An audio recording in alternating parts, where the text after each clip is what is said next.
Radio. That's Woodbury EDU, own Woo Radio.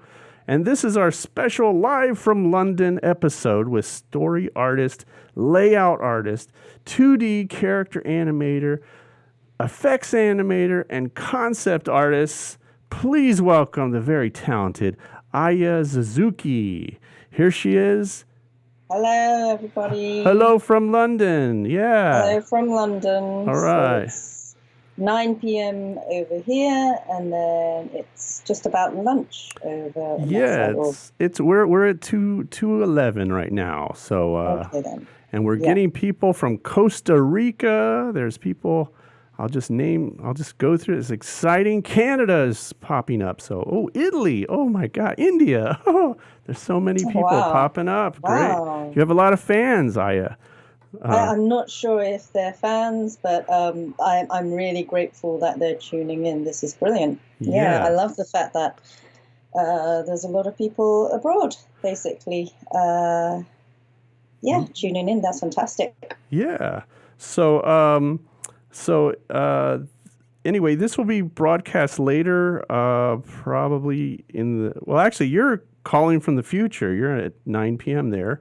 And yes. So listeners right now are listening to this live streaming event, and they have an opportunity to send in their questions through the top chat thing, which I see a lot of people are getting into. So that's working. So that's good. That's a good thing. And if you have any questions later on, you can always contact me at heyjimr@gmail.com. We're doing two things here. We're doing a live streaming right now, and we're also going to edit this later, and we'll put this on the Animateducated YouTube channel. So I'll take out all that umming and all that stuff later on. So let's get it to you. So I found you on Facebook, and because you were posting all these great animation posts that showed your animation as a pencil test, and then it would dissolve into the the final version. Mm-hmm. And so I reached out to her, and I said, "Would you like to be on the show?" And had to show her some examples of what this show is. Again, this is the Ambassador Good Time Ear Tango Radio Hour, and you guys are listening to it on the Animateducated YouTube channel. So you were born in Japan and raised in England? Is that right? So I am born in Japan, but I was raised mainly in half and half between Japan and the UK. But I also did a little bit of high school in Illinois, actually, in the US. Where in Illinois? In a small place called Glenview. Glenview. Okay. Yes. Is that outside Chicago, or that's farther away? That's outside of Chicago, but it's considered like, I guess, the suburbs, because a lot of people who work in Chicago live there.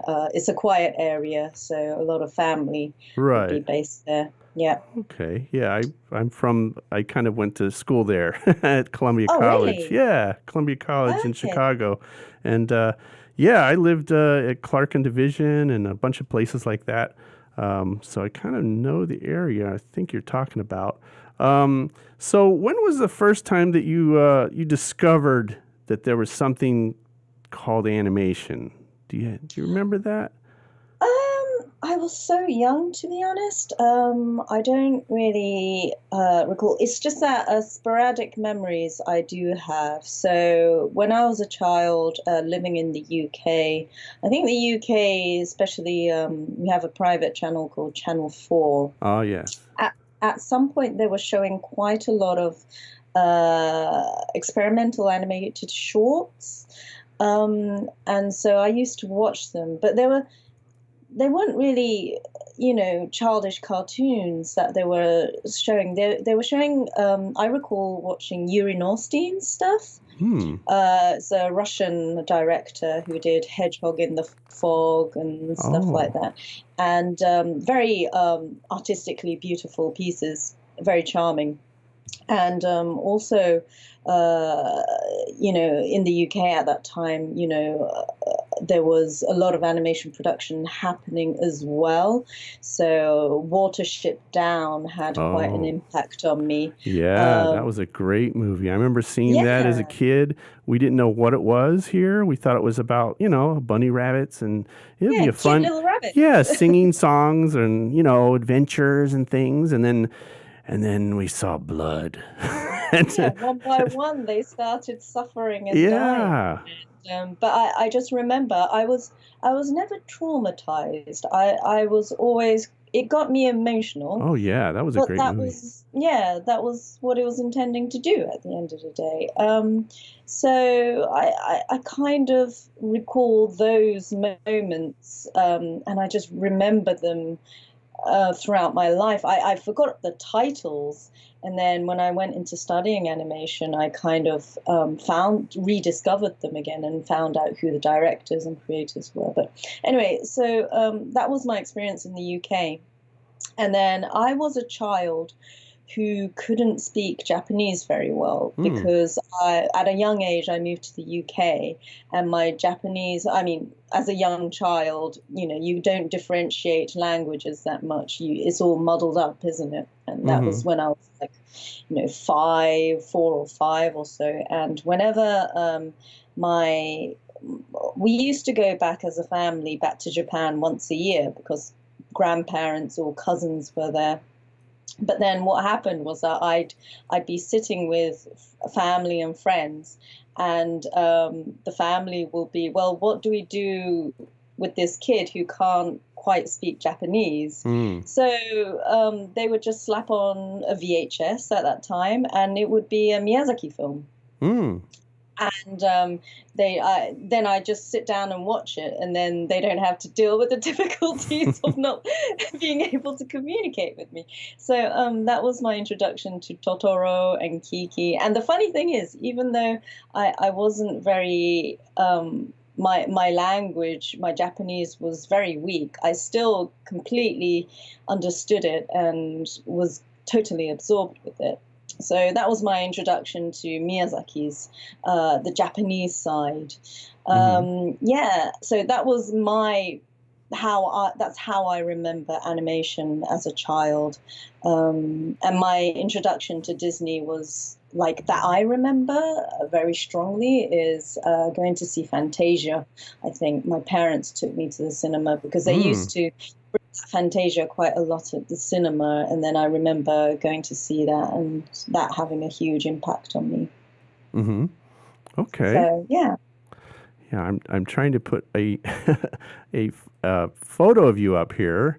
I apologize everybody because I wanted to show Aya's videos as we were talking, and our technology here is a no-go on that.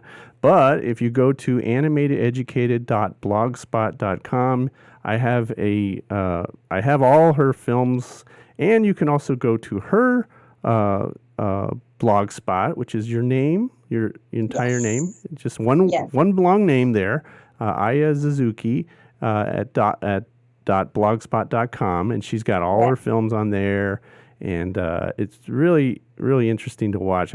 Again, I'm sorry I couldn't get this thing to show your films, but maybe on a later We'll date. do a round two. How about that? Yeah, you've got to do Once some we more get the work. technology. Yeah. Yeah, you got to do some more But work. anyway, Yeah, exactly. you can access my stuff also on Facebook, Instagram, on Twitter. Hmm. I pretty much everything is there on Vimeo as well. You should be able to find it. Right. Okay. I'm just popping this here. That looks better. Okay. So, and let's see. So, so you're a kid. Did you draw as a kid and kind of get into it? Oh yeah. Yeah. Yeah, I was always drawing. Always drawing. And it's one of those, when you're at school, there's always one kid who's good at drawing. Mm-hmm. There's just that one kid, and I was that one kid Uh-huh. who liked to draw, and everybody asks you to draw, and then everybody likes it, and then you get a bit cocky, and then you continue drawing, and then what do you know, that ends up being your career. Right. Exactly. So you went to university. So see, I'm going to start acting. I'm going to start talking. Yes, London like. You went to university for animation. Sorry, Yes. So that was quite terrible. I could do that. Thanks. I could do that. I've been watching Luther. Have you ever seen Luther over there? Oh no, I haven't. I haven't Oh, started it yet. oh, that's a good I'm one. That's a good one. Yeah, I know. My friends keep on telling me to start watching it. I'm just like, I'll binge watch it once it's finished. Yeah, it's a very good show. I love. Yeah, he's really good in that. With Alice, But he yeah, talk like this all the time. John yeah, Luther talking to you in London. yeah. Yeah. I did have a compelling American accent when I was in high school for a while, but it's all gone now, and I couldn't even possibly try to imitate it. But anyway, Okay. I studied at Bournemouth. At that time, it was called the Arts Institute of Bournemouth, and then the name changed, and now I don't know what it is. Oh, okay. um, it had a very strong 2D program, 2D animation program. It does training 3D as well, but the main focus was at that time. It's no longer like that anymore. 2D animation. So I went and studied there. And you made a film, or someone else made a film called Wooden Island? Oh wow, you Yeah. found that. Yeah. That made a graduation film with a friend. To be honest, I wasn't I guess I wasn't confident enough to direct and make a whole film. And my idea was I'd rather just team up with somebody and make a better film. If anything, Mm-hmm. you got two people working on a film, well, that's going to make a better film than one person trying to make. So Monica Gallup, who's a very talented she's become more of a fine artist now. Mm-hmm. She does a lot of experimental animation herself now, and she's quite successful with it. So I teamed up with her and made a graduation film, which was like from our year. It was probably, it did well. I think it was one of the most successful films of our year because it was the one that got nominated and for awards and Mm-hmm. traveled quite far. So yeah. So, I mean, looking at that early film, I mean, you can see a lot of the staging and timing and all those, animation principles in there that are really done very well for a student film. Um, Hmm. and I was just wondering, do you use some sort of reference footage when to study from? Because some of your timing is just, and when you move a character, it's very precise. What do you have some sort of process that you do for that? Um, I think most of the time when I animate something, I am researching. Mm. Like YouTube is the greatest invention for animators ever. You don't have to leave your desk in order to find reference now. So I crawl a lot on YouTube and I look at other animation a lot as well, just to see how, not to copy it, but to see. Most of the time, I look at other people's animation to see what tricks they're using, and I Ah. think, what can I steal from this? Because animation is all about trickery, I think. So, in terms Yeah. of acting reference, most of the time it's live action, Hmm. but in order to make it an animation and use tricks, I'll reference other animated films. So all that watching a lot of animation as a kid and a teenager paid off now because I now have a database in my brain Mm. where I just remember so much. I was I was animation directing uh, on a series for Disney, and I remember the director would always come to me saying, "I think like this scene has anything been done like this before?" And I'll be like, "Yep, go to watch this series, episode something, Mm. round about the 15-minute mark, you'll find it." And then Wow. eventually. in meetings, they'll be like, "Oh, how do we do this sequence?" So I was just like, "Oh, YouTube this," and then you'll find the reference. And it was like, my director and my art director would say, like, "How do you know all this? How is Mm. it this is all you remember all this?" And I was like, well, I never tried to remember it. It just stuck with me, just like Watership Down and Hedgehog in the Fog and Fantasia and Totoro. They all stuck with me. I never memorized it or studied it. I just remember thinking that looks so cool, and I Hmm. just remembered it because it was a joy. So strangely enough, geeking out like mad and watching all those paid off. Now I'm making a career out of Oh it. yeah, yeah. I mean, as a kid, I remember I would watch TV all the time, and like just it would just stuff would come in and into your brain, and it would fill up those parts Yeah, of your brain where you could go, oh yeah, that's like the Big Snit, or oh yeah, that's like this other film. Just like little things like that really help to kind of, when you're working on something, another scene, and you need some sort of reference, and you kind of go, oh, I kind of want it to be like that one. And it's nice. yeah, It's nice that you remember that, and other people are like, "What? How do you do that?" So, yeah, it shows that you watch a lot of, study a lot of films and things like that. yeah. I mean, watch. I I kind of I don't know how, but when you're a teenager, you've got all the time in the world. I don't know why. Yeah.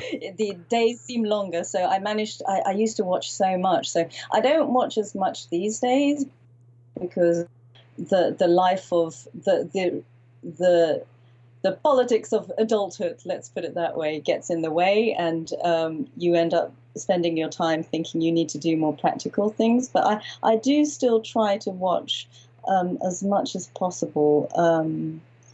Yeah, and actually, being on an animated film is your biggest excuse to watch a whole load of animated movies or movies that are relevant to your movie Mm. that you're working on. So when I was on Sherlock Gnomes, which I know is not the greatest movie, but I had a great time working on it as a story artist. I I I literally just watched every single Sherlock movie that you could possibly find, Mm-hmm. and animated versions of Sherlock.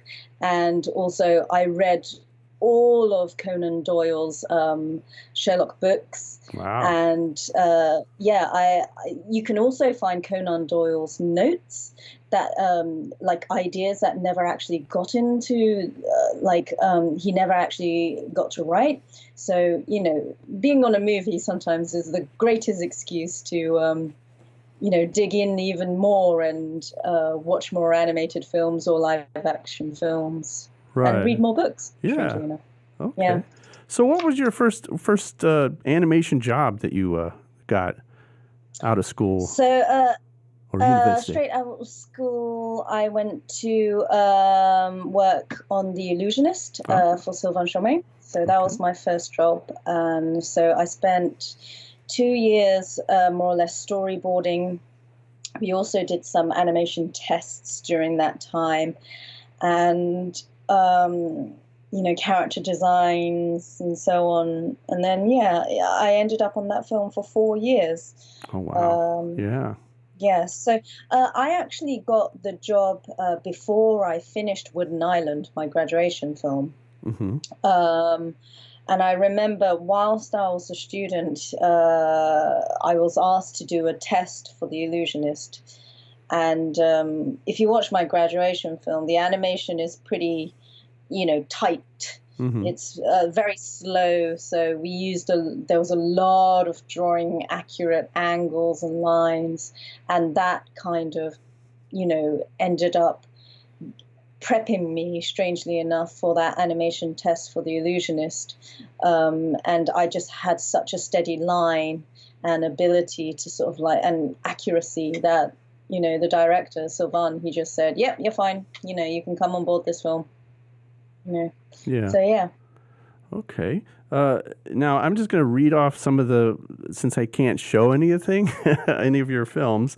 I'm just going to read off what I have.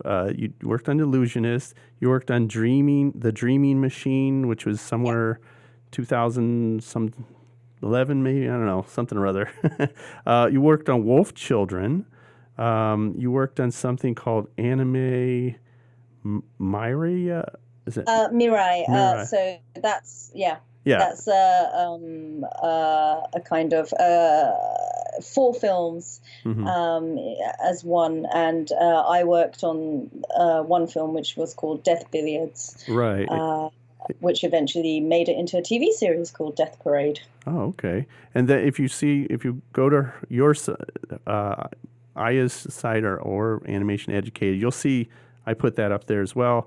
But it's really interesting because there's a lot of camera movement and it's really amazing to watch. Even when it's like in rough form and then when it's in final. Mhm. You also worked on The Wind Rises, Mhm. but you were not credited in that. No, Um, and then there's something called Bayonetta, Bayonetta, which Bayonetta, is yeah, Bloody a Fate. game. Oh, Yeah. okay. And then you worked a little bit on, well, you have a clip of The Prophet in there in Hmm. 2014. And you do all this like serious, very realistic, really down to earth, amazing animation like that. And then it's nice to see you switch over to Simon's Cat, which Yeah. was it's really fun to watch as well. Um, then you've got Make Them Giants. I'm not sure what that was. That's a commercial that we did for the Rugby World Cup in the Oh, UK. okay. And it was sponsored by O2, the kind of mobile company. And Right. then, yeah, Okay. it was just a very high budget commercial, Yeah, basically. that's another one where you're moving the camera and your characters are almost look like 3D and Yeah. moving all around, which is really nice. You worked on Ethel and Ernest in Mhm. 2016, Sherlock Gnomes 2018, and you also worked on Isle of Dogs, which Yes. how was that? I mean, that's very now that's where everything is like very stop. uh, Yeah. I bet you that drove you a Typical. little crazy. Typical Wes. Uh huh. So yeah. So I was approached by Wes's team saying that we need 2D animators. We have 2D scenes in this film. I was like, okay. So, and at that time, I was working on Sherlock as a story artist, and I Hmm. was really, really getting into story. And to be honest, I wanted to go on to another job, which was offering story. However, I thought to myself, well, this is a great opportunity to go in as an animator, but just literally learn as much as I can from Wes, actually work with him, Hmm. and then learn his skills and techniques in storytelling, because I think that his style is particularly unique. Um, and I wanted to steal it, basically. That's as a story artist, I was like, if I can, you think you really understand Wes's style just by simply watching it, but actually trying to tell a story with Hmm. the way the cameras that he uses is it's not as easy as trying to copy it and watching the movie. It's I think it's once you're in there, it's much better because you have a better insight of everything. So, but of course, I knew that Isle of Dogs was a legacy project, Hmm. and it's always nice to work on a legacy project Right. because people like it. They remember it. Yeah, there's something about his work that also reminds me of a early like '80s commercial director called Joe Settlemeyer. He did all Okay. these. He did all these. This is probably before your time. I don't know. It's the Wendy's commercial. They used to have these crazy Wendy's commercials and FedEx commercials where it's very, it's the same sort of shot where it's very wide, person in the center, very boring, and just all these crazy characters coming up. You should check that out. His name's Joe Settlemeyer, and he was a Okay. Chicago director who did a lot of animation Huh, work back interesting. then. But yeah, his style is very similar, and I've always wanted to find out if Wes even knew about him because there's a lot of similarities there. But anyway, Okay. I also want to find out. Now I'm saving the last one here, towards the end. But we have some questions here. People are chiming in here. We got 22 people watching this right now, and that's great. So I'm just going to go through here, and some of the questions are. Zachary writes in. He says, "What are the most noticeable differences between working on European and Western and Japanese animation?" Okay, so I think the major difference I would say always, and this defines everything, with is the budget, Mm, the money. I have worked on Hollywood films which are budgeted more than $200 million, and I have worked on feature films in Japan which just about had $1 million, mm, in budget for a whole feature film. So the money is different, and so therefore what happens is that when you're tight with budget, this completely changes kind of the structure of how you can make a movie. So in Japan, the teams are very small. The schedules are very tight. The movies are made. If it's got more than a year, that is a luxury schedule. A lot of the times, like let's say a Naruto movie, a Dragon Ball movie, those TV series adaptations, movies, a lot of the times they get less than a year to make it. mm. So it's tight, but that's what the budget is only allowing. Also, when I say the teams are smaller, so basically one artist will take more roles in Mm, comparison to Western films. So, like when I was on The Illusionist, we had, animators who are allocated to characters. And then you get a layout artist, you also got assistants, and then you get in-betweeners, mhm, and you got effects animators. In Japan, the layout artist, the character artist, the effects artist, the assistant is one person. mm, So we just do everything. We do the layouts. We even work out the camera move. mm. Yeah, so one person is taking a lot more of a role in Japan for sure. So, like in a way, it's more enjoyable because Okay. you have a larger part in the film in comparison to large Hollywood films where you really clearly feel you're only a tiny piece of the machine. Okay. Um, but at the same time, Japan, the salary is not great. So you're Mm. miserable in that sense. Let's put it that way. Creatively, you're satisfied, but financially, you're not going to be rich. Let's put it that way. Okay. And Animate Life writes, when supervising, what were the things you struggled with the most? So when I was animation directing for a series, the biggest struggle was, first of all, we had our animation team in Canada, and I was animation directing from a production house in London. So that distance is always difficult, Mm-hmm. not being there in person. I did travel out there to meet the team, but obviously not being there in person, uh, it does make a huge difference, even with the digital age, and you're able to connect, via Skype like we are. It's difficult to yeah, it's still difficult to work without physically actually being there and being part of the team. Also, with supervising, it's not entirely creative. There's a lot of management involved, and also having to become a little bit of a detective on, especially when you're working with another company who is providing animation for you, when the work is not delivered to the standard that you expected it to be, you're having to sort of like nitpick at why is that, and those are the stuff that I Mm-hmm. just really just don't enjoy doing. Okay. Um, I would just rather, stay on the creative side most of the times and leave the management side to somebody else. So, yeah, Hmm. those are the difficulties. Okay. And let's see. What about Megan? Is actually a student of mine, and she writes, Oh, "What's really? your favorite thing to animate? Characters, environments. What's your favorite thing to animate?"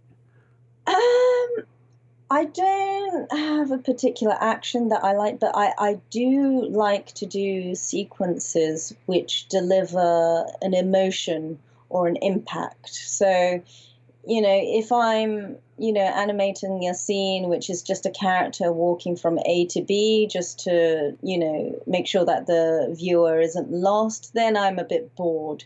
But when it's a sequence that means something in the film. So recently I worked on a feature film called Birthday Wonderland. Hmm. It's a Japanese film, and actually the producer let me choose which sequence I wanted, and I went for this one particular sequence, which is, in terms of movement, it's really dull. There's not much movement there, but it was a back and forth between these two characters, and it's a very emotional sequence, and it's actually a really pivotal point in the movie where everything changes from that moment. So I wanted to take this sequence on because it was a very significant sequence. So those are the sequences I like to animate. It's not anything like a movement or anything. It's always about what emotion am I delivering here. You know Mm-hmm. that's kind of other sequences I like to do. Okay. And let's see. Annie B says, "I'm an animation student in a private school, and I'd like some advice on what to do after school to find work in animation. Here in Italy, there's so not so much animation, so I think I have to go abroad."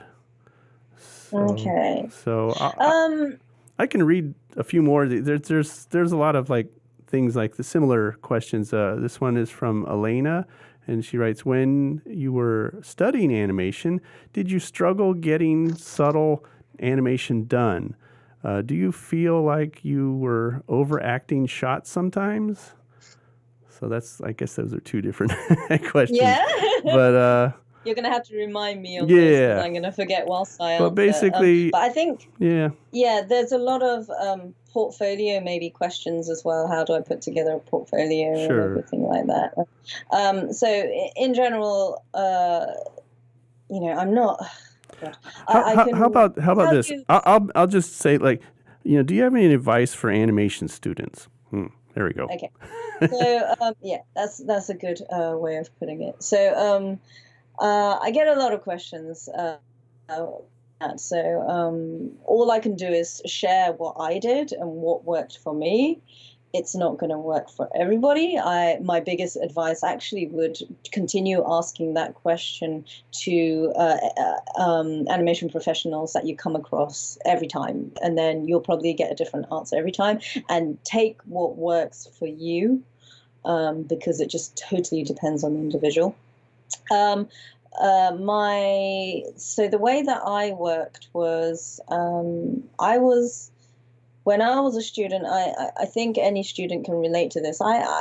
Especially students who really are taking animation seriously, and I really was like, I was determined. I was ambitious. I was, driven. I wanted to get into the animation industry no matter what. There's no way that because I didn't have much knowledge about anything else. I couldn't imagine myself in any other profession anyway. Hmm. So I was kind of desperate to get into the animation industry as soon as I finished school. So my tactic was to use my vacations. So especially summer break, because it's so long, you can do quite a lot. I would contact studios if they take me in for internships or an assistant or something. But most of the times, these places didn't have, well, to be honest, 100% of them said no. But what I also did was I applied as a voluntary helper at film festivals and animation festivals. And one in particular that I did was the Hiroshima Animation Festival in Japan. And I was a volunteer worker there. And the reason why I did this was because I can speak English and Japanese. I'm a bilingual speaker. So I thought, well, that's going to make me more useful than other volunteer workers who are likely to be Japanese, right? So, and then I saw the guest list that year that I attended. It was kind of like the 10th anniversary, so they were going big with the guests. So the guests were Richard Williams, Sylvain Chomet, Michael Dudok-de-Witt, and Takahata.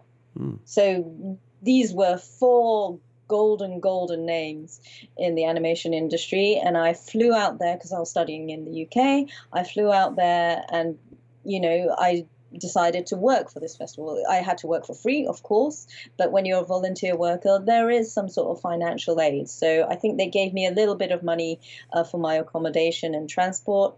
And then they paid for all the food whilst I was there. I was a poor student, so that was, every little bit helped.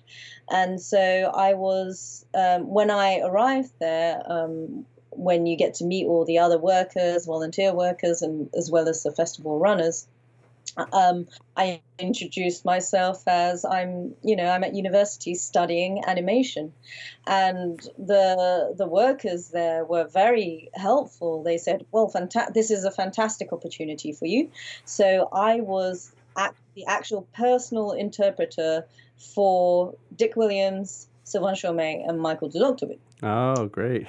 So I had my personal access to them there. And even though Takahata didn't need an interpreter, I was helping Takahata. I was his assistant during the festival. So, and you know what? 10 years later, they all remembered me still doing that. So Sylvain Chomet obviously being one of them, I was studying at Bournemouth at this time, and he told me, "Oh, I'm actually making a feature film in the UK. I'd be interested in seeing your portfolio." So then I said, "Well, I don't have a portfolio, but what do you want to see in the portfolio in order to work on The Illusionist?" And Sylvain said, "Well, I want to see life drawing, strong life drawing. That's what will work for this film because this is a realistic film." So pretty much the final year of university, as well as making that graduation film, I was going to life drawing like crazy. And my portfolio that I had to apply for The Illusionist was nothing but 10 pages of life drawing. And then Sylvain just took me in based on that and my test. So the job hunting aspect by creating connections happened way before I graduated, and setting up my portfolio was entirely based on a potential client. And that's, I think, what is important. I shared all this information with my classmates at Bournemouth whilst I was studying. I told them all, "Look, Sylvain said to me, he wants to see strong life drawing in your portfolios." But to be honest, they all kind of went to Sylvain because we all had the opportunity to show Sylvain Chomet our work. All of my classmates. And everybody had a variety of stuff in their portfolio, like character designs, background, look what I can do. And, people had show reels, but there was me who just simply had 10 pages of life drawing because he told me he wanted to see life drawing. And Sylvain told me afterwards saying he saw somebody who can listen to instructions. And that was actually important to him because, of course, he's going to be the director and I'm going to be working for him. So he saw that in me, but also when I did the test, he saw a very steady hand. He was saying, your lines are clean. And that was all due to me doing a very meticulously accurate graduation film. So it all paid off in that way. I started pretty early during my studies. So a lot of students say, "How do I search for work after I graduate?" I say, "No, start searching for work before you graduate, because Right. I secured my job on The Illusionist a year before I graduated." Um, so, that would be my advice. Again, it's not for everybody. This is what worked for me. Hmm. Yeah, I think that's great. I mean, I remember when I went to school, my whole thing is I saw other friends of mine who were in different schools. They didn't make a film of their own. They worked on someone else's film. So I remember just saying, okay, I need to make a film that I can, one, make a film, two, show what I can do in that film, and Mhm. hopefully people will see it not only in a film festival, but also I can send it out to people and they can see, oh, I like what you did here, or I like what you did there, oh, I didn't know you could do that, or whatever. So yeah, I think it's really important. You need to have a good, demo reel, right?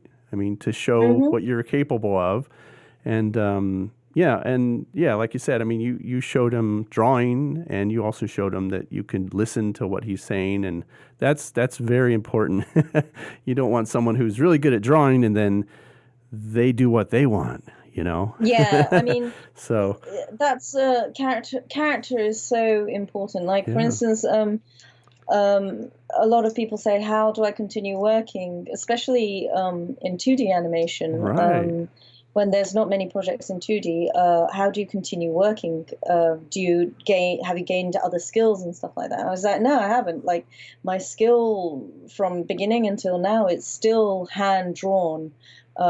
It's just that when you can draw, you can do storyboards, you can do layout as right, well. It's all the same skill. It's just one drawing skill.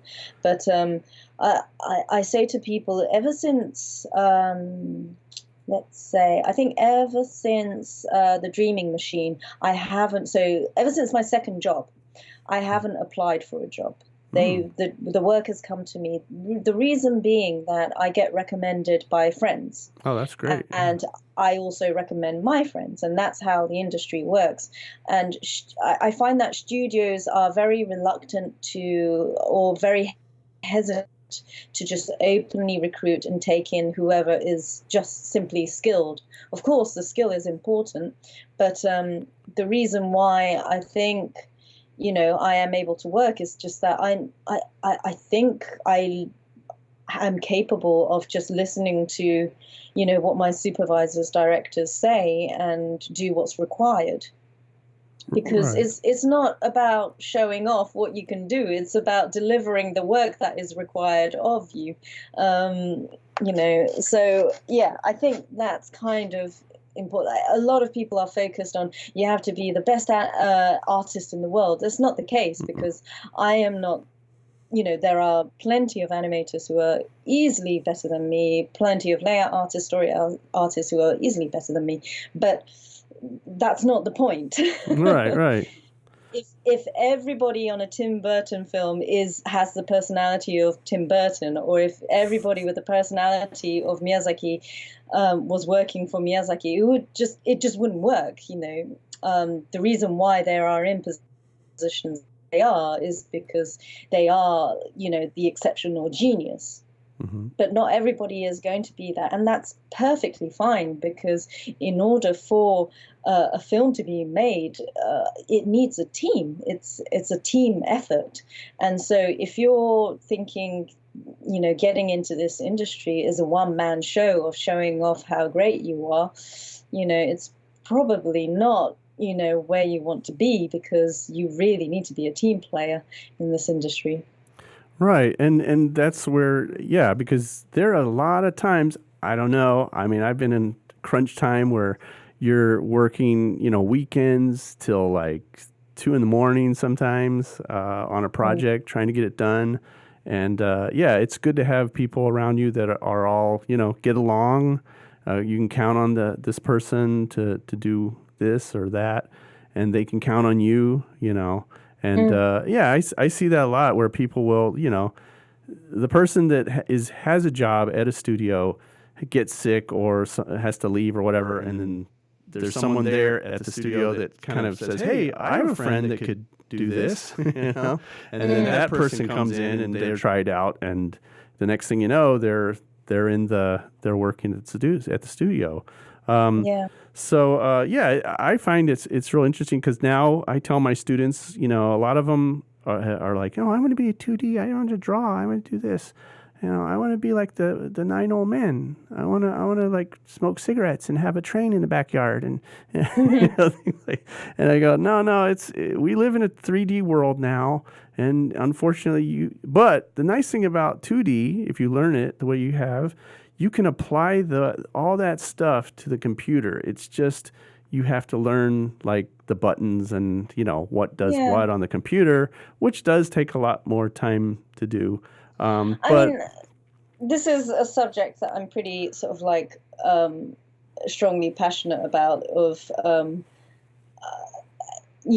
People ask me, "Oh, what do you think about the death of 2D?" I was just like, "2D isn't dead. I'm yeah, working it. Like right. I'm literally, I am having to reject so many jobs because there's only one of me, basically, and that is inclusive. And that's not just me. That's my friends as well. There's so much 2D work. The reason people think 2D is dead is because you don't see it on the screen, but Mm-hmm. behind the scenes, 2D artists are still working. Like my recent job was Aladdin for Guy Ritchie, and there was an army of 2D people because we were employed to do 2D previs. Mm. So we were literally animating 2D characters on live action footage,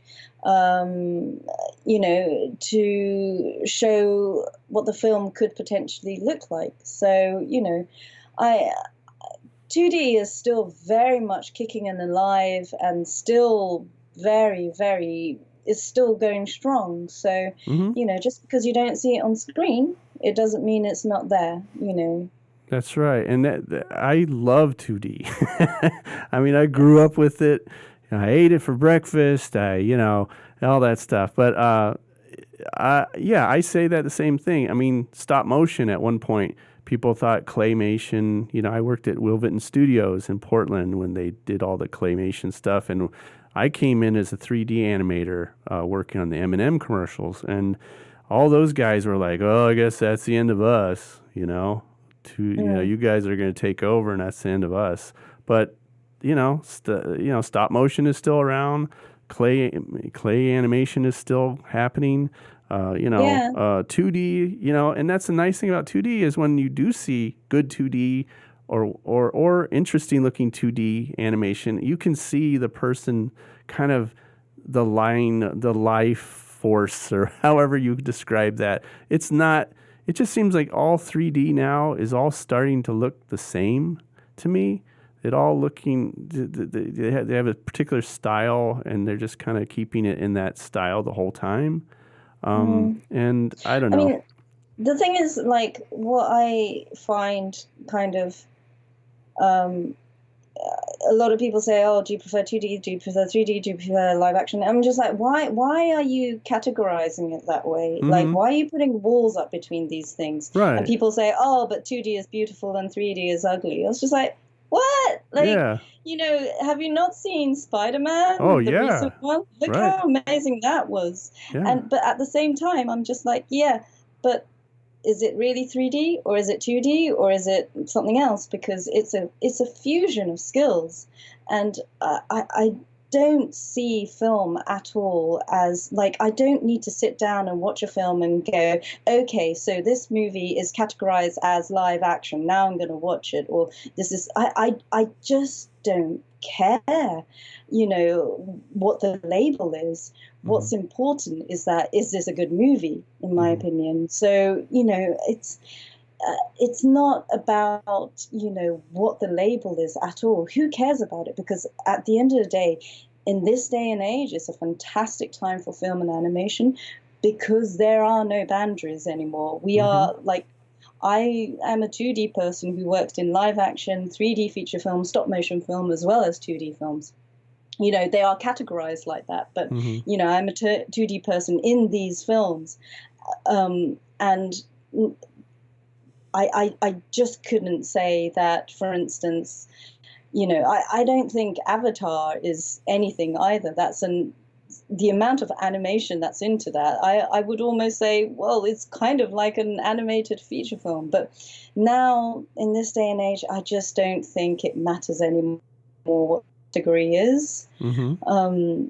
Yeah, it's just a fusion of skills all coming together, and taking the best of it, I think. So I want to, this is one of the questions I had. So you worked on Aladdin, the new Aladdin that's coming out soon.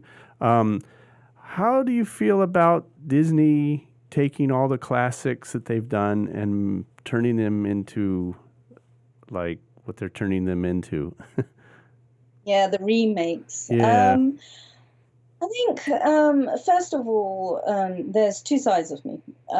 So my own personal so there's the professional side of me who thinks of it as work, and then there's also the side of me who thinks about it as a movie lover. Mm-hmm. And that's just my personal side. So professionally, I think it's fantastic because economically, that means a lot of work for us. Mm-hmm. These films involve thousands of people working on it, and we are, like I said, I was a 2D person working on one of these, and you have no idea, like the talent that are on these films are incredible, so in terms of financially, economically, it's fantastic for us artists.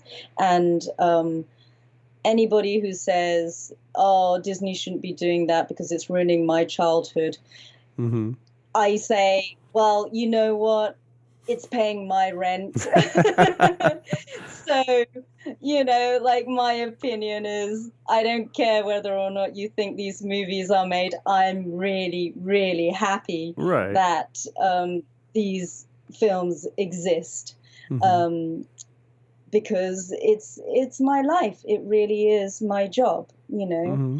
Um, I think people have a harsher opinion and a more judgmental kind of way of phasing things when they're not at all involved, when their life doesn't depend on it. But this is a large part of my my career. So Mm-hmm. it's important that these films exist. For me, as a professional, I'm really, really happy that they're getting the go ahead. The nice thing is that they're nicely budgeted. Mm-hmm. They do allow for, I mean, the schedule is still tight, but still, in comparison to Japanese projects, is quite a luxury schedule, and is a luxury salary as well. They pay, the artists are paid well. So you have to give it to Disney for that, And at the end of the day, animation, a lot of people say, oh, but it should be more artistic this, artistic that. Animation is a lot of the times, commercial animation is a product to make money. Mm-hmm. And the animation industry is very much dependent on answering and fulfilling consumer demand.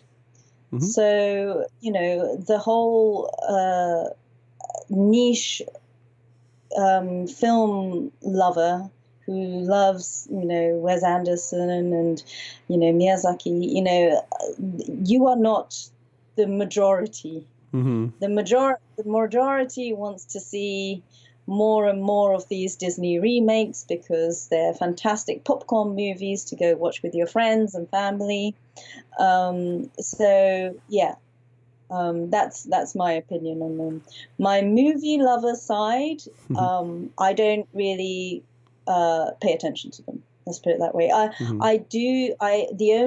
only watched the Disney remake movies when I was offered a position on Aladdin, and I watched them as reference.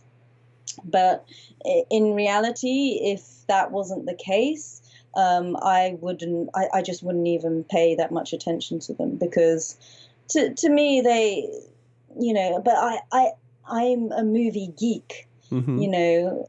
I am an utter movie geek. My favorite director is Park Chan, a Korean director. Oh, you know, could you just say that one um, more time? I don't think I got that. What's your favorite? Park. My favorite director is currently Park Chan Wook. He's a Korean director. He's a director of Old Boy Mm, and The Handmaid recently. These are the movies I enjoy watching. I don't even know. I don't even watch the Star Wars movies or the Marvel movies. It's not about do I like them or not. I just simply choose to watch what I want to watch. And right. these films are the kind of films I choose to watch are not Disney remakes. But Mm-hmm. yeah, that's Okay. my opinion. Speaking of Marvel, Brian Lau, I think that's his name. He writes, "Would you work on a future Marvel movie?" Um, uh, yeah, it's I wouldn't say no to. Actually, okay, so I am so embarrassed to say I don't I really know so little about Marvel. So okay, you can probably tell me, is Spider-Man Marvel? Yes. Okay, so but Sony still owns the kind of movie deals, I think, and that's where I Yeah. always get confused. So I was actually offered to work on Venom Oh, okay. some time ago. So, and I had to reject it just simply because, oh, I was on Aladdin actually. Hmm. Yeah, it just completely depends on timing, you know. But if I weren't working on Aladdin and that was what was on offer, I probably would have taken it. Okay. Okay. So I'm just gonna. I have to do some editing here. So we just play along. So here we go. Yes. Okay. So I want to thank Aya for coming in, so to speak, and I want to thank you again for being on the show. And Uh-huh. yeah, I really appreciate you coming on here and giving us all this information and letting people know also on your site that this was happening. So I appreciate that as well. So Yeah. and are you doing anything later? You teach animation at certain film festivals and things like that? Yeah, so I've been, as well as working in film full time, I do on the side a little bit of teaching. So I teach in the UK at several universities, and I travel quite a lot to teach at film festivals. I did a few in the US. So, no, actually, I think I only did no, two in the US. So I did the New York Comic Con, and I also did an anime convention called Anime Next. And Hmm. so those were my past ones. And at the same time, I was asked to do talks at Blue Sky, Pixar, and all that as well. But yeah, so next coming master classes are both of them in Spain. Hmm. One coming up in Valencia for the Core Tunes Animation Festival, and that is April. Oh God, what's my calendar say? I believe it's April 6th. No, it's probably April the 7th. That's my Core Tunes Masterclass. And then I have one coming up at in May. I don't have specific dates yet, but I will also be doing a masterclass as well as a workshop. So those are two different things in Gran Canaria, at the Animayo Animation Festival, Film and Animation Festival. So if there are any Spanish people listening, I will be there soon, or you might have an excuse to go to these lovely sunny places for an animation festival. So those are coming up. Okay, great. Okay, I want to thank you again for being on the show. I'm just going to end this real quickly. Next Tuesday, March 26th at 2 p.m., we're going to try to have another live streaming event with Mike Owens, the creator of Danger and Eggs from Amazon Prime. And he's also the winner of the Emmy Award from 2018 for Outstanding Directing in an Animated Program. So tune into that. You can listen to the the Ambassador Good Time Ear Tango Radio Hour any day at 1 o'clock or at 10 o'clock at night, Pacific Standard Time. That's in Burbank. And you can also visit the Animateducated blog .blogspot.com, and you can also visit Aya's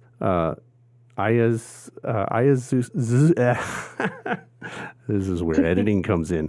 ayazuzuki.blogspot.com. I also on the Animated Educated thing on YouTube, you'll see that's sort of contact info there. You can see more of her work at all those different places at Facebook and where's the other one? Oh, it's there. Instagram. Yes. So, Instagram and Twitter as well. Exactly. Yeah. Okay. Can I just say one more thing? So I get a lot of messages via my social media saying, "Oh, could you come to Australia to do a talk for us? Can you come to so and so to do a talk for us?" I just like people to know I don't organize my talks myself. I get invited by schools or festivals. So the best way, if you want me to come and do a masterclass or workshop, the best way is to put in a recommendation and a request to your local film festivals or animation festivals, or if you're a student, to your own university if they allow for guest lecturers, because that's how it all happens. I'm not the person who goes in and organizes it and requests for me to visit there. Right. It's the other way around. Yeah, if you'd like me to come along, then please put in a request into your local festivals, and then they might be able to arrange something for you. So that's just one thing that I want to say. Oh, no, I appreciate that. Yeah, that's great. Yeah, because, that's good. So, all right. So we can still talk. I just needed to say that stuff so I could edit it, and it'll sound really good.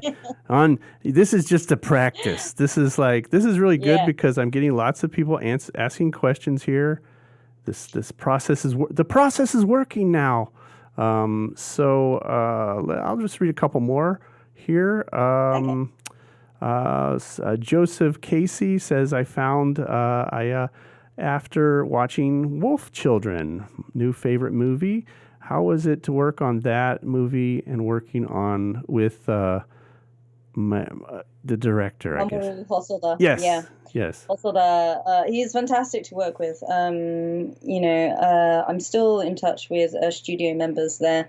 I hope to do some work with them again, but the schedules never kind of match up. Always scheduling.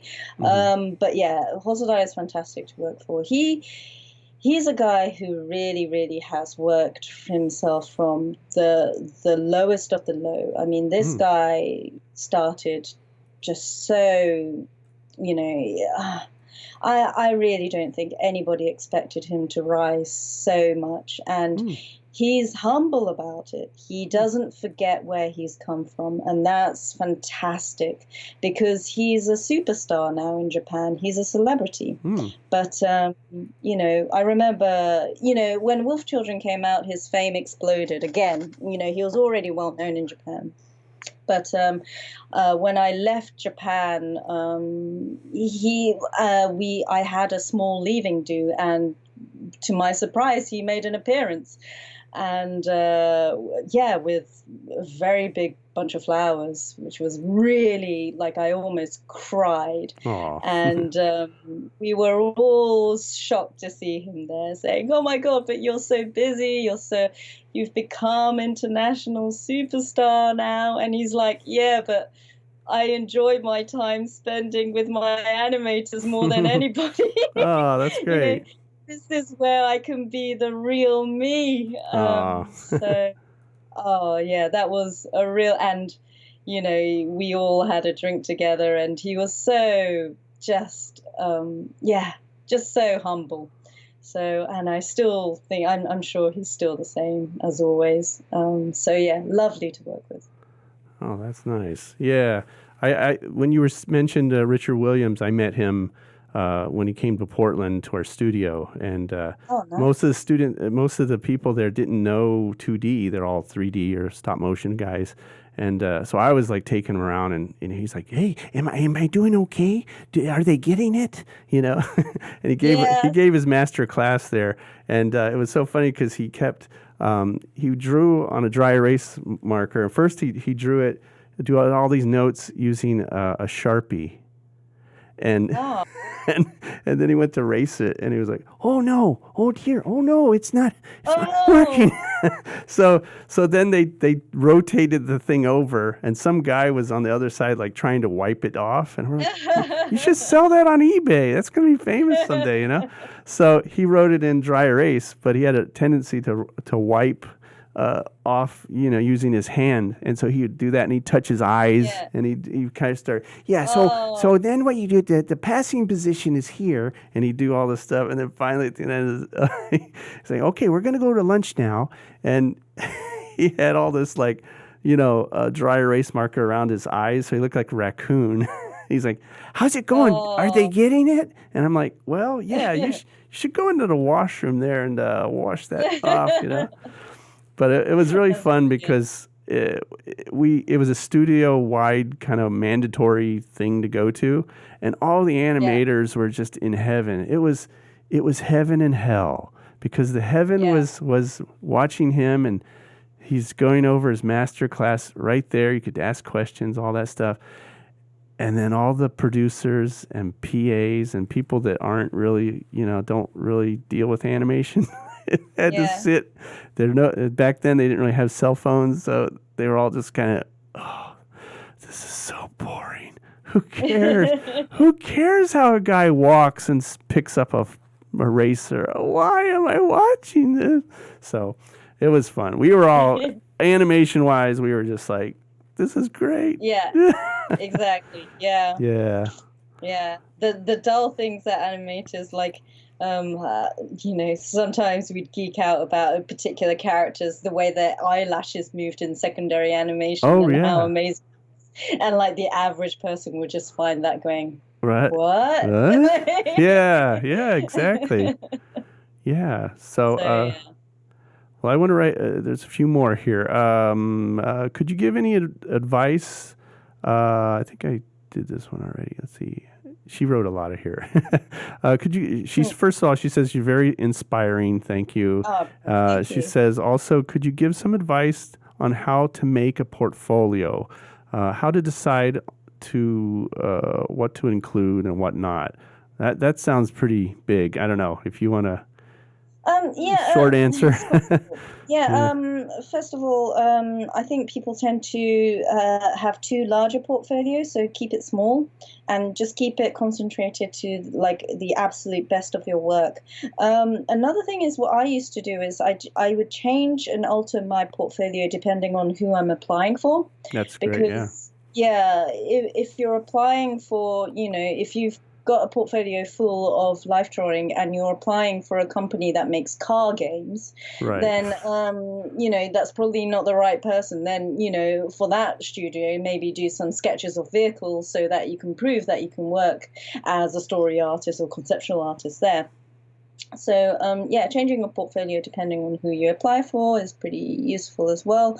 Also showing uh, academic skills more than look what artistically what I can do is always safe.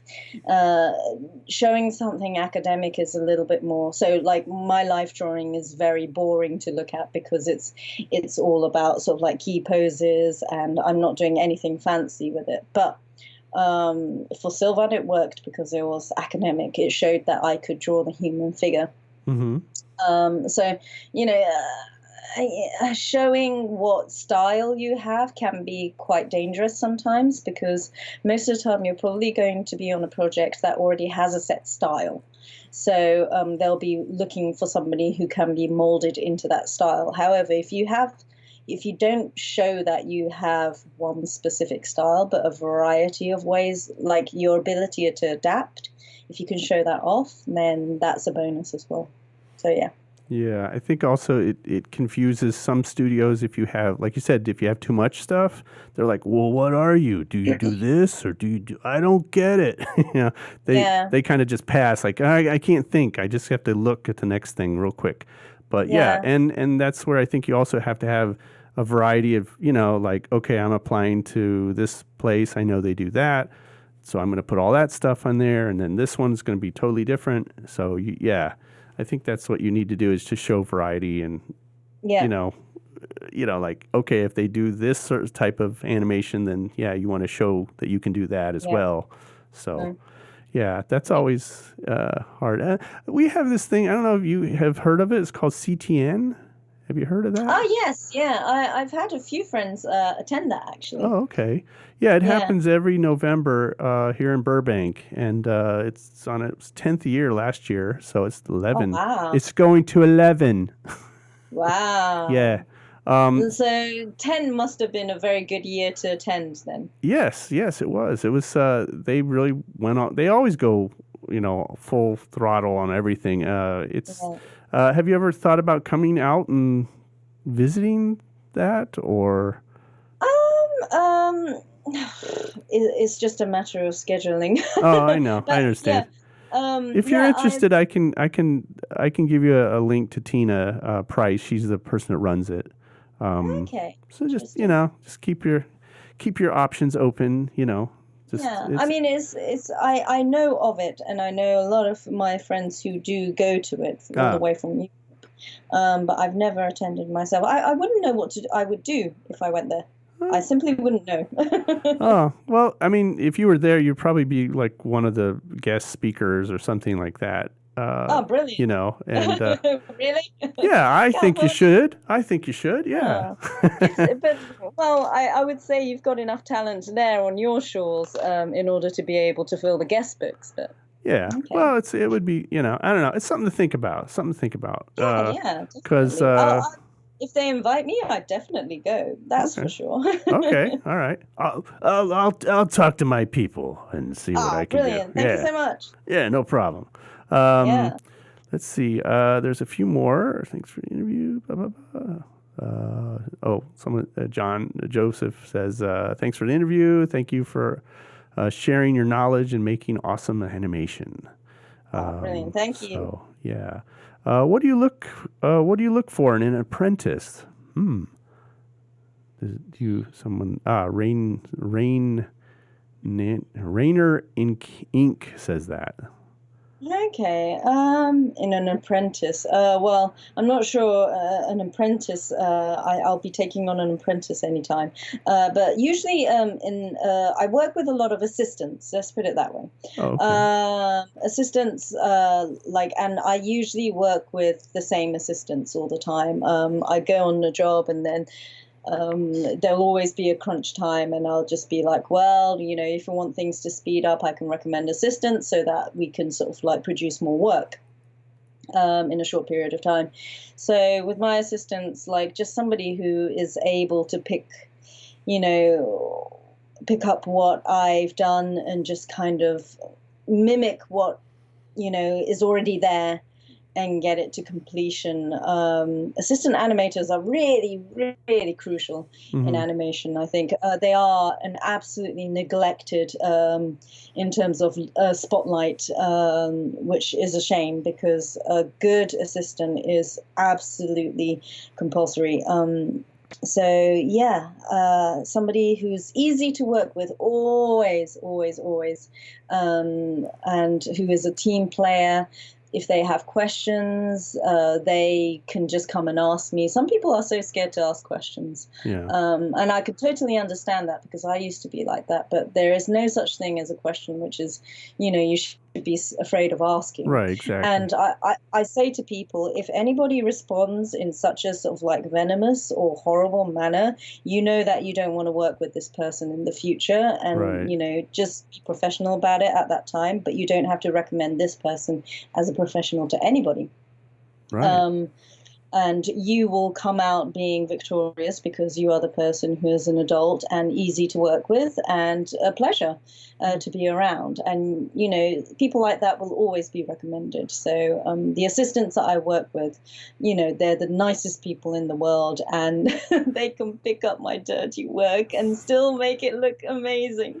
So, So as far as assistants, you're saying, are you talking about in-betweeners and cleanup artists, or one and yeah, the same? so yeah, nowadays it's the same person, and Ah, sometimes these people do the coloring as well wow. nowadays. I say nowadays, yeah, most of them now.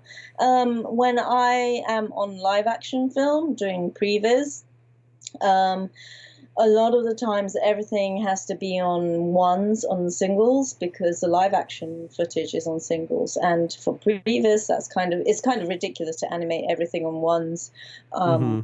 When it's previous and it's going to be replaced anyway. So it's always handy to have an assistant to kind of almost comp it into singles. So they won't do extra drawings, but they'll kind of drag it across so that it's not static in one place. So those are the jobs that assistants take on as well these days. And coloring as well, because without a fill with live action, my drawings are just transparent drawings. So just putting a fill behind it. And, just having one person help me with that means I can just knock out all the animation and get as much footage covered, and really, really the ability to be able to rely on one person to pick up from you is just amazing. And, good assistants are very hard to come by. Hmm. So I treasure them like mad. To be honest, a good this is an industry secret, but a good assistant is sometimes more valuable than a good animator, Mm-hmm. because there's actually a lot of good animators, but good assistants are hard to come by because they all want to eventually become animators. Mm-hmm. And so therefore it's hard to find somebody who is dedicated to assisting. So yeah, they are gems of the industry for sure. So, are you? Do you have a list of assistants that you already work with, or if someone is interested in sending you an assistant portfolio, or would you be interested in that? I am not the person to look at those, to Ah, be honest, because it's always I'm not the one who employ them. right, right. Okay. The assistants I've come across are just people who I've worked with, like on Right. commercials. They were already there, and you know what? I don't think people notice, but animators are aware of assistants. We Mm-hmm. we do watch, sort of like see, their work. We really, really do look at it because we value them so much. And you know the assistants that I tend to recommend most of the time, and the ones that I work with, are people who I worked with on commercials and stuff, and I thought to myself, well, this person's actually, in comparison to the other 10 assistants, is shiningly good. They really stand out, the good ones. Mm-hmm. And then what happens is that I'll be like, okay, so I'm on this now. I think I need an assistant. And then I'll be like, look, if you want more footage done, if you get me an assistant, then I can get a lot more done. Here's a name, here's a list of assistants who are really reliable, and I'll leave it to you whether or not, because it's always dependent on the producer, the finances, and scheduling. So, but yeah, I Okay. can influence a little bit in that way, Right. but I am not the person who Right. employs people in that Right. manner. Right. Okay. Well, that makes sense. Okay. So are the you? I don't know. I think I've got. There's a bunch of questions here. I don't know if I can answer all of them, but yeah. So I think that's about it. I hate to let you go. I want to talk more Okay, to you. brilliant. Maybe we can No, do this a maybe part we can two do a or catch something. up again. Yeah, Yeah, for sure. exactly. I think I have It'll enough be material for a part two anyway. So Yeah, I think it'll be good to try and get the camera situation sorted, so yeah. the next time the viewers can get visual as well. Yeah, so I'll show that, and let's see. I think we have some information about that we can put on there. Yeah. Yeah. So, yeah. Okay. So yeah, I really appreciate you popping in here. Thank And you. No, thank you for reaching out. This is yeah, fun to do. no, it's great. I mean, I saw your work. Like I said, it's like you rarely see 2D now over here at least. Mm, And so it's nice to see someone who's like still keeping it alive and is successful at it. And that's the thing about here is like I'm teaching 2D to the freshmen, and then they kind of use that information, and the goal is to get them into 3D so they can do both. Um, mm, but a lot of the jobs are 3D driven, or like you said, storyboard driven, where mm. you draw the character, or character designs, things like that. Yeah. So, Which but are fun jobs to do. I mean, I love doing design work, conceptual work, and story work, but all those jobs I wouldn't have been able to do without my 2D experience in animation for sure. right, So yeah, it all yeah. comes together. Yeah. Yeah, that's a nice thing about 2D. Is like, yes, you can learn all the stuff on paper with pencil and, you know, all that stuff, but Mm, you can still apply all that stuff to the computer. You just have to, mhm. get used to that environment too. Yeah. So, but anyway, I really appreciate you again coming on here, and Thank you so much. yeah, Yeah, it and I was know it's good. late there. It's what is it, 11:30 or something, or 12? 10:30 now, so 10:30 not too now. bad. Okay, so you still Yeah. have time to go watch a movie and Yeah, unwind and yeah, do those practical things. Yep. yeah. Yeah. Okay. So Yeah. Brilliant. any other things that we leave out? I don't know. I think we got a lot there. Yeah, we did. We Yeah. covered a lot actually. So Okay. yeah, I'm good with that. And let's do a round two maybe Okay, definitely. And eventually. if you ever Yeah. decide to, if they hire, you get a letter from CTNX saying, "Hey, would you like to come visit?" You should definitely Yeah, come I'll be by. like, oh, Yeah, yeah, it'll be like, oh, thanks, Jim. It's all yeah. because of you. Oh, thank you, thank you. So anyway, all right. So I'm just going to end this officially. This has been Aya Suzuki and the interview here, and on the Ambassador Good Time Ear Tango Radio Hour, and also affiliated with the Animateducated on YouTube. And we also have animateducated.blogspot.com, where you can see Aya's work that I put up there. And you can go to her website too, which is ayasuzuki.blogspot.com. Hey, I did that pretty good. Yeah, and then my Anything else? Instagram is at Aya Suzuki 177. My Facebook is at Work of Aya, and I think my Twitter is at Aya_Suzuki. I should have unified them, but I didn't think about that Yeah, I when just I put set it. them up. Yeah, I just put that up right now on the YouTube. So I've been putting that up a lot. Your contact information. So you'll get lots of Brilliant. Thank you. contact. Hopefully. Yeah, hopefully. Yeah. Yeah. Okay. Anyway, thank you so much. Yeah, thank you. And I'll Yeah. get in contact with you later, let you know when this is. This will probably be on the next week I'll let you know when it's going to come on. But Brilliant. Thank you I'll so much. edit this and Yeah. everything. All right, well, thanks again, and we'll Yeah. see you next time on the Ambassador Good Time Ear Tango Radio Hour. Bye bye. Thanks so Bye. much, Okay. guys. All right. Yeah. All right, let me turn this off now.